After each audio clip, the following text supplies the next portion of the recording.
Let's take a look at this multiple choice question from farhatlectures.com. Straightforward multiple choice question, I'll have to say. Under the 2026 rules, after the enactment of the One Big Beautiful Bill, which of the following best describe the general computation for the qualified business income deduction before applying high income limitation? So simply put, they want you to know, do you know what's the general computation for this deduction, for the qualified business income deduction?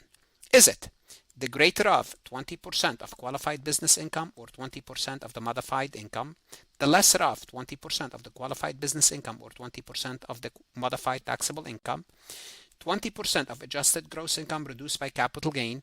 I would say take this one out. 20% of taxable income including capital gain and qualified dividend? No. So basically it's the formula that you need to memorize here. You need to know, but it's good if you can understand this. So what's the formula? The formula is the lesser of. You would look at two numbers. You would look at your qualified business income. So if you have a business, you're going to have a qualified business income. And where do we come up with this qualified business income from? Your revenue minus your expenses, or your revenue, your income minus your deduction. You'll get to your income. And this your income, this is your qualified business income. Remember the way we compute this. There's a formula of how to do so. Then you look at your MTI, modified taxable income.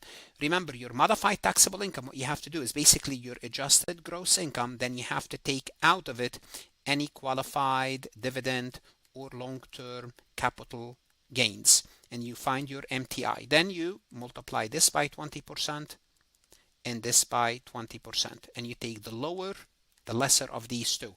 Therefore the answer is B, the lesser of 20% of qualified business income or 20% of the modified taxable income.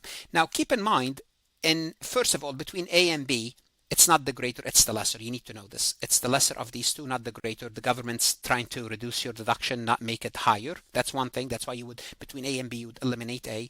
And you have to be careful about C and D, because C and D, they sound like something I know, I should know. Yeah, something you should know. Basically, you need to reduce your AGI by capital gains and qualified dividend to get to your MTI. So be careful about that.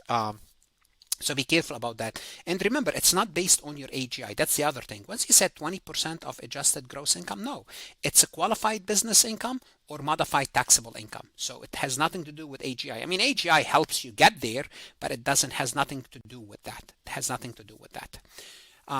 What can you do? If you're using Farhat lectures, on Farhat lectures, you have Farhat AI. If you want the AI to explain the topic for you, you can ask the AI to do so, explain the correct and incorrect answer, and create a similar MCQ to help you reinforce this concept.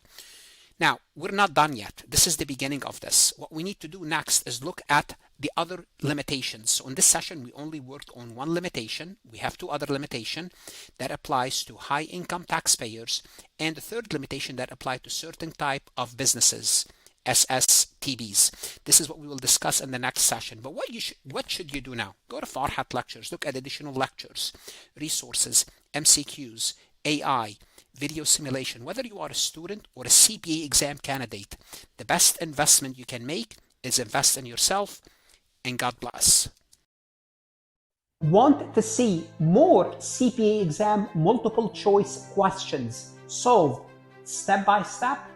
At farhatlectures.com, you will get hundreds of video solved MCQs step by step, including previously released AI CPA questions, previously released AI CPA simulation, in-depth lectures and resources to prepare for the CPA exam, AI tools that's going to help you study smarter, not harder, CPA exam podcast lessons where you can learn on the go.